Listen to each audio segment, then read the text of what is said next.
वामन भगवान जैसे महाराज बलि के तरफ जा रहे, देखो वामन भगवान का कमंडल हाथ में है। छाता ले लो दाऊ जी आप। हाँ ऐसे महाराज के यहाँ पहुंच रहे हैं, अब तो उनका स्वागत ही स्वागत। महाराज बलि ने जैसे वामन भगवान को देखा, उनको लगा जैसे साक्षात सूर्य नारायण इस धरती पर उतर आए। हाथ जोड़ करके वामन भगवान के सामने खड़े हो गए और कहने लगे, भगवान आपका स्वागत है, स्वागत है। स्वागतम ते नमस्तुभ्यं ब्रह्म किं करवामि ते ब्रह्मऋषीणां तपः साक्ष मन्ये त्वार्य वपुर्धरम्। बोले वृंदावन बिहारी लाल की जय। महाराज बलि कहते हैं, भगवान आपका स्वागत है, आइए आइए। ऐसा लगता है मेरे पितरों की मुझ पर आज कृपा हो गई, जिससे आपके दर्शन हो गए। एक बात समझ लें, आज की यह कथा सुनने से हमारे पितरों की मुक्ति हो जाती है। इसका फल है, जो कथा सुनता है उसके पितर ऑटोमेटिक मुक्त हो जाते हैं। महाराज बलि ने कहा, लगता है हमारे पितरों की हम पर कृपा हो गई, जो आपके दर्शन हुए और आप पधारे भगवान। बोलिए मैं आपको क्या दे दूं? आरती किया, पूजन किया, माला पहनाई, फिर बोला बताइए क्या दे दूं? महाराज बलि इधर भगवान की माला चल रही, देखो ये अलग बात है, कमंडल अभी खाली है, रास्ते में आ रहे थे लेकिन भक्त लोग इधर उधर थे, इसीलिए बोले बाके बिहारी लाल की। तो देखो भगवान की माला चल रही। महाराज बलि ने कहा, प्रभु बोलिए मैं आपको क्या दे दूं? गाम कांचनम गुड़वद धाममीष्टम तथान्यपे मुतवा वृप्य कन्या। आपको गाय दे दे, सोना दे दे, कहिए तो कई गांव का आपको राजा बना दूं। आपको क्या दे दूं? बोले बिंदा बैठ जाइए पंडित जी, ज्यादा मत समय व्यस्त करिए, कथा के बीच बिल्कुल नहीं। बोले सियावर रामचंद्र के क्या दे दूं आपको? भगवान मौन है, माला चल रही केवल। महाराज बलि ने कहा, मैं कब से बोले जा रहा हूं, ये कुछ बोलते ही नहीं है। एक ने कहा, देख नहीं रहे माला जो चल रही है, 100 माला पूरी हो गई। महाराज बलि ने कहा, प्रभु आप कहिए तो आप जैसी वृप्य कन्या से आपकी शादी करा दूं, कई गांव का राजा बना दूं, आपको सोना दे दूं, हीरा दे दूं, क्या चाहिए आपको? भगवान बोल उठे। भगवान ने कहा, राजन धन्यवाद, आपने अपने कुल के उचित ही बात कही। कुलोचितम धर्मयुतम यस्करम यस्य प्रमाणम भृगवासाम पराये। आपने अपने कुल के अनुरूप ही बात की है महाराज। अरे आप जिस कुल में उत्पन्न हुए हैं, आपके पिता विरोचन कम नहीं थे। एक समय आया कि अपना सब कुछ ब्राह्मणों को दान कर दिया था। फिर आपके दादा प्रहलाद जी महाभागवत, जिन्होंने स्वयं भगवान को प्रकट कर लिया, और आपके परदादा हिरणाक्ष हिरण्यकश्यपु वो कम बलवान थोड़ी थे। अरे आपने अपने कुल के उचित ही बात की। आप जैसा कोई दानी नहीं तो मुझ जैसा कोई त्यागी नहीं। और देखिए मैंने कहा था ना, जो लक्ष्मी नहीं मांगता उसको लक्ष्मी जब पहले मिलती है। देख लो, और भगवान कह रहे हैं मुझे नहीं चाहिए, कुछ नहीं चाहिए। लेकिन आपने कहा कि आपकी शादी वृप्य कन्या से करा देंगे, आप जैसी कन्या से। राजन ने कुछ अटपटा लगा। बोले वो कैसा? बोले शादी तो आप करा देंगे, लेकिन जब आप शादी करवाएंगे तो फिर बाल गोपाल भी होंगे। महाराज बलि ने कहा, हाँ होंगे। बोले 2 4 5 भी होंगे। हाँ हाँ उसमें क्या होंगे। तो बोले फिर इनकी पढ़ाई लिखाई की व्यवस्था। अरे इतना बड़ा हिरणाक्ष विद्यालय किस दिन काम आएगा, पढ़ेंगे। अब वो तो सब आप व्यवस्था कर देंगे, रहने ठहरने की, खाने पीने की, पढ़ाने की। लेकिन जो बाल गोपाल होंगे इसमें एक दो मर भी जाएंगे, महाराज बलि ने कहा हाँ मर भी सकते हैं। तो बोले तो भाई मर जाएंगे तो रोएगा कौन? महाराज बलि ने कहा कर लो बात, बेटा तुम्हारा मरेगा तो क्या रोने वाले किराए पे आएंगे? रोना भी तो आप ही को पड़ेगा। भगवान ने कहा मैं रोना ही तो नहीं चाहता, इसीलिए मैं शादी करना नहीं चाहता, मैं तो रोना चाहता ही नहीं। और राजन आप जैसा दानी नहीं तो मुझ जैसा त्यागी नहीं, मुझे कुछ चाहिए नहीं। महाराज बलि ने कहा कुछ तो लेना ही पड़ेगा। भगवान ने सोचा अब ज्यादा बात खींचेंगे तो बात ठीक नहीं। भगवान ने कहा राजन अब अगर मैंने आपसे कुछ नहीं लिया तो आपको बुरा लगेगा। महाराज बलि ने कहा बहुत बुरा लगेगा। तो भगवान ने कहा मैं सोचता हूं आपसे दान ले लूं, आपका दान भी देना हो जाए और मेरा लेना भी हो जाए। हाँ हाँ बोलिए, आपकी बोलने की देरी है, मैं देने में देरी नहीं करूंगा। भगवान ने कहा राजन पदानि त्रीण देतेन्द्रो शमितान पदा मम। राजन मुझे मेरे पैरों से 3 पग जमीन दे दीजिए। महाराज बलि बड़े जोर से हंसे, बोले मालूम है कहाँ खड़े हो? मैं तीनों लोगों का राजा हूं और मांग रहे हो क्या 3 पग जमीन?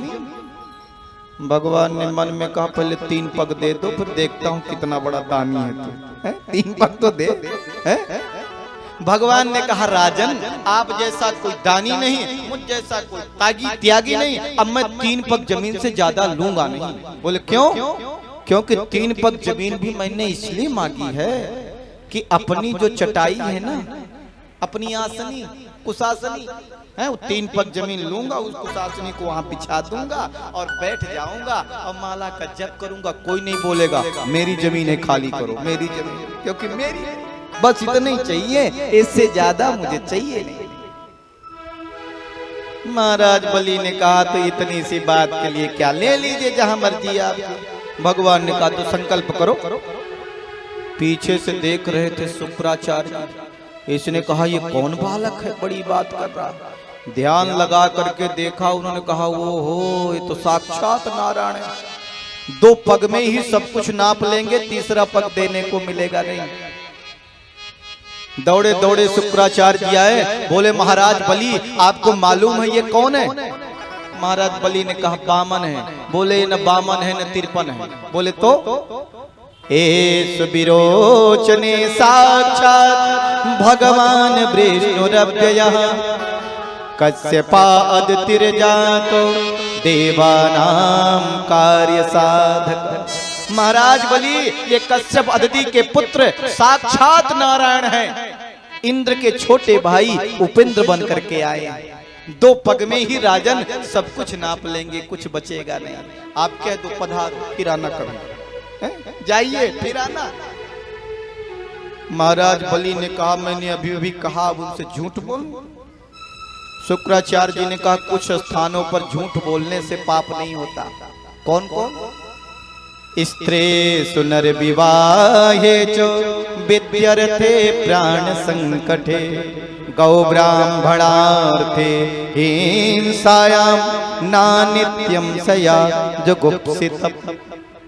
स्त्री सुनर विवाहे च, किसी कन्या का विवाह हो रहा हो और आपको नहीं मालूम कन्या के बारे में, लेकिन कोई आपसे पूछे आप वहां गए थे, वो कन्या आई होगी, कैसी है?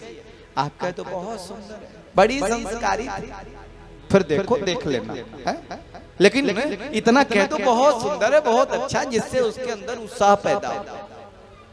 कभी विघ्न मत पैदा करो हैं? और कहीं और किससे वित्त्यर्थे, अगर आपका धन हरण हो रहा हो और एक झूठ बोल देने से बच जाता है तो बोल देना चाहिए। प्राण संकटे, अब किसी के प्राण बचाना हो, मर रहा उसकी हत्या हो रही हो और आपके बोल देने से बच जाता है तो 1 आध बार झूठ बोल देना चाहिए। गौ ब्राह्मणार्थे हिंसायाम, ब्राह्मण की हत्या बचाने के लिए झूठ बोल सकते हैं। गौ माता की हत्या बचाने के लिए बार बार झूठ बोलिए, गौ माता की हत्या को बचाने के लिए। अब कभी कभार श्रीमती जी से भी झूठ बोलना पड़े तो बोल देना चाहिए। वैसे आप लोग बड़े अच्छे हैं यहाँ पर, लेकिन जानते हैं ये बात क्यों कही गई है? क्योंकि धर्मराज युधिष्ठिर का श्राप जो है, पेट में जो बहुत बड़ी गुप्त बात होगी जरूर नहीं पचेगी, वो निकल ही जाएगी। ऐसे ये एक व्यक्ति जो है क्या किया, अपनी पत्नी की इस बात की परीक्षा करने के लिए, बैठ जाओ महाराज, हाँ ऐसे थक गए बेचारे महाराज, कब से खड़े हैं, ताली बजाओ जरा, बोलिए महाराज बलि की। अब देखो उनने एक हड्डी में कपड़ा बांध करके एक जानवर की हड्डी ली, उसमें कपड़ा बांधा, अपने घर में आए। पत्नी ने पूछा क्या है ये?